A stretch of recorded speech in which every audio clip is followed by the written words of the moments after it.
Assalamu alaikum. Myself Nazi Altaf Ahmed from History Department in JT Arts Science and Commerce College for Women Malegaon Nasik. In this presentation, we will discuss about the history of the Maratha in 1707 to 1818 for SYBA G2. Dear students, आज हम consolidation and expansion of the Maratha power इसमें जो है तो आगे के point में के बारे में हम डिस्कस करेंगे. My topic is release of Shahu 1.2 release of Shahu. ठीक है, इससे पहले हमने देखा था कि अचीवमेंट ऑफ महारानी ताराबाई. उसके बाद हमने देखा उसके थोड़ा सा पस मंज़र में बता दूं आपको कि जब उन लोगों ने जो है तो अपने इलाके एक्सपांड करते चले गए, मराठा जब अपने एक्सपांड करते चले गए अपने एरियाज़, तो उन्होंने औरंगज़ेब के सामने कुछ शराइत रखी. और वो शर्त ये थी कि दक्कन के जो 6 सूबे हैं उसके उस पर जो है तो पहले तो छत्रपति शाहू को जो है तो रिलीज़ किया जाए, उसे छत्रपति जो है तो बनाया जाए.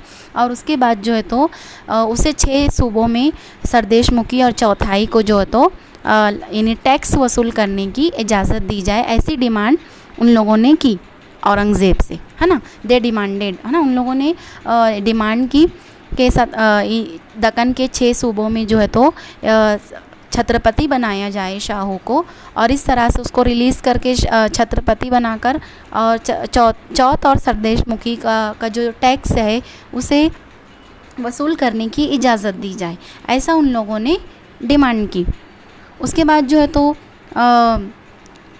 लॉ एंड ऑर्डर के मुताबिक जो है तो उसके मुताबिक टैक्सेस वसूल किए जाएं, है ना. औरंगज़ेब को के सामने उन लोगों ने ये डिमांड रखी थी. और उसके बाद जो है तो औरंगज़ेब, क्योंकि अब इन लोगों ने डिमांड की, क्योंकि ये जो है तो मगरबी महाराष्ट्र से लेकर मशरक़ी महाराष्ट्र तक इन लोगों ने औरंगज़ेब के बहुत सारे मुग़लों के इलाके कैप्चर कर चुके थे. और इसी टेंशन में और इसी उसमें दबदबे में आकर जो है तो औरंगज़ेब जो है तो राज़ी हो गए और उन्होंने इनकी इस डिमांड को कबूल किया. और इसी में वो फ्रस्ट्रेट होते चले गए और इसी में इसमें जो है तो उनकी मौत वाक़ई हो गई. उसके बाद वॉर ऑफ सक्सेसर की जंग शुरू हो गई, जानशीनी के झगड़े शुरू हुए. औरंगज़ेब के इंतकाल के बाद दोनों में ही, मराठों में भी जानशीनी के झगड़े शुरू हुए. वो इस तरह से हुए कि जैसे ही रिलीज़ किया गया, है ना, आज़म शाह के प्लान के मुताबिक शाहू को जब रिलीज़ किया गया तो रिलीज़ करने की वजह से ये ताराबाई से जाके लड़ेगा, ऐसा प्लान था आज़म शाह का.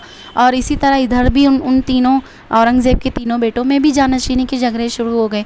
तो इससे पहले हमने ये सारी चीज़ें देख चुकी हैं. अब इसके आगे का हमें ये देखना है रिलीज़ ऑफ शाहू. शाहू को रिलीज़ होने के बाद Shahu was to rule the Swaraj.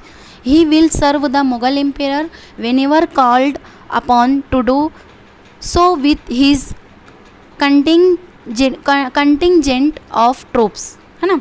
यानी ये था कि उनको आज़म शाह ने रिलीज़ इसलिए किया था कि तुम जाओ, ताराबाई से जो है तो अपनी शाहू से कहा गया कि तुम जाओ और हुकूमत करो, और जब भी तुम मुग़ल को जब भी मुग़ल तुम्हें याद करेंगे तो तुमको आना पड़ेगा, मुग़लों के बादशाह की तुम खिदमत करोगे. ऐसा उसे शर्त के रख कर जो है तो शाहू को रिलीज़ किया गया, है ना. तुम स्वराज के लिए ही जा रहे हो, बट तुम्हें जब भी जो तो मुग़ल बुलाएंगे तो आपको आना पड़ेगा, इस बिना पर आपको रिलीज़ किया जा रहा है. He will serve the Mughal empire, है ना, कि जब भी तुमको मुग़लों के बादशाह की तुम खिदमत करोगे, इस बुनियाद पर तुम्हें छोड़ा जा रहा है. ठीक है. उसके बाद he will be permitted to collect chauth and sardeshmukhi from 6 Mughal provinces of Deccan, जो कि दक्कन के जो 6 सूबे थे, औरंगाबाद, बिरार, खानदेश, बिदर, गोलकुंडा एंड बीजापुर, जो कि मुग़ल के इलाके थे, है ना. तो दक्कन के 6 सूबों से सरदेश मुखी और चौथाई तुम हासिल करने में उनकी मदद करोगे, है ना. यानी हासिल तुम करोगे टैक्सेस, लेकिन तुम्हें काम जो है तो मुग़लों को ही करना पड़ेंगे. और इसमें आपको ये समझना पड़ेगा कि मगरबी महाराष्ट्र के इलाके नहीं दिए गए हैं टैक्स वसूल करने के लिए, क्योंकि सतारा, सांगली, पूना वगैरह के इलाकों पर जो है तो वो ताराबाई बैठी हुई है यहाँ पर, है ना. इसलिए उनको कौन से इलाके दिए गए, मुग़लों के इलाके दिए गए. औरंगाबाद, बिरार, खानदेश, बिदर, गोलकुंडा एंड बीजापुर, जो कि मुग़ल के प्रोविंसेस थे. है ना। यहाँ के सरदेशमुखी और चौथाई वसूल करने की शाहू को परमिशन दी गई। The actual release of Shahu was postponed for one reason or another. Shahu was advised not to wait for the formal orders and leave for Maharashtra, है ना, कि तुम्हें जो है तो कहना चाहिए कि जब ये शाहू जाएगा ताराबाई से लड़ेगा, the actual release of Shahu, है ना, मतलब ये कि तुम्हें किसी ऑर्डर का इंतज़ार नहीं करना है, फ़ौरन तुम जो है तो महाराष्ट्र के लिए निकलो, तुम्हें किसी लॉ एंड ऑर्डर की कोई ज़रूरत नहीं है। आप जो है तो फ़ौरन जाइए और ताराबाई से जो है तो जानशीनी के झगड़े, जब ये जाएगा ये लड़ेगा तो जानशीनी के झगड़े शुरू होंगे ना, तो इसलिए किसी लॉ एंड ऑर्डर का इंतज़ार ना करो और फ़ौरन जाओ, महाराष्ट्र के लिए निकलो। After Aurangzeb's death, the Mughals under Prince Azam released Prince Shahu, son of Sambhaji Maharaj and grandson of Shivaji Maharaj from their prison, है ना। औरंगज़ेब के इंतकाल के बाद शाहू को छोड़ दिया गया, जो कि संभाजी का बेटा था और शिवाजी का पोता था, है ना, इसलिए छोड़ा गया, जो कि आपको रीज़न बताया जा चुका है। The idea was the date Maratha the against the Mughals would be alleviated and also that there should be an element of dissension in the Maratha rank, है ना। जो भी मराठा जहन मुग़लों के ख़िलाफ़ रहेगा तो शाहू वहाँ रहेगा, तो मुग़लों के ख़िलाफ़ अगर बात आती है तो तुम इसे कबूल मत करो, यानी उसे रिलीज़ करके और उसे मुग़लों का जो है तो हिमायती बनाकर भेजा गया कि मराठों के जहन में जो है तो मराठा जहन मुग़लों के ख़िलाफ़ अगर आता है तो तुम्हें उनके माइंड को टैकल करना है, मराठों के जहन को, और मुग़ल के ख़िलाफ़ खड़ा ही नहीं होना है। मुग़लों के ख़िलाफ़ अगर कोई बात तुम आती है तो तुम उसे कबूल नहीं करोगे। ऐसा आज़म शाह ने प्लान करके और शाहू को जो है तो ट्रेन करके भेजा, है ना, तो तुम इसे कबूल मत करो, मुग़लों के ख़िलाफ़ अगर कोई बात आती है, मराठा सोल्जर से मराठा रैंक से तुम्हारे पास जो बात को कोई भी ऐसी बातें आती हैं मुग़लों के ख़िलाफ़, तो तुम्हें उसे कबूल नहीं करना है। ऐसा जो है तो प्लान करके, ऐसा ट्रेन करके जो है तो भेजा गया शाहू को। Okay, leaving the Mughals free to fight their own succession battles between prince Azam and Shah Alam and Kambakhsh, है ना।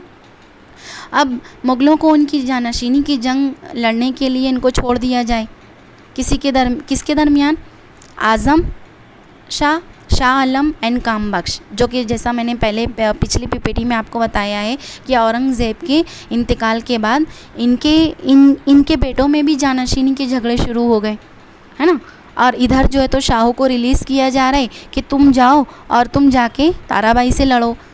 अब आपस में अगर मराठे अपना लड़ने लगेंगे तो जाहिर है उनके जहन से मुग़ल से लड़ने का जो है तो ये चीज़ जो है तो थोड़ा सा कम हो जाएगी, वो जारियत पसंदी उनकी कम कर देंगे, है ना, एग्रेसिव पावर उनकी कम हो जाएगी मुग़लों के ख़िलाफ़।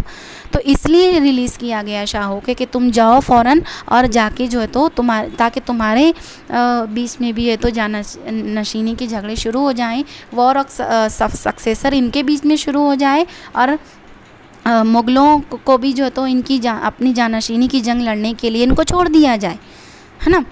आपस में ये तीन भाई अपना लड़ते रहेंगे, जानशीनी की जंग लड़ते रहेंगे, एक वक्त में दो लोगों से लड़ना पॉसिबल नहीं है ना। इसलिए शाहू को रिलीज़ करके मराठों का टेंशन कम हो जाएगा, जाके अगर शाहू अगर उसे ताराबाई से लड़ता है तो इस तरह से ये प्लान किया आज़म शाह ने कि फ़ौरन जो है तो शाहू को रिलीज़ कर दिया जाए और उसके बाद जो है तो जानशीनी के झगड़े इधर भी चलते रहेंगे उधर भी चलते रहेंगे।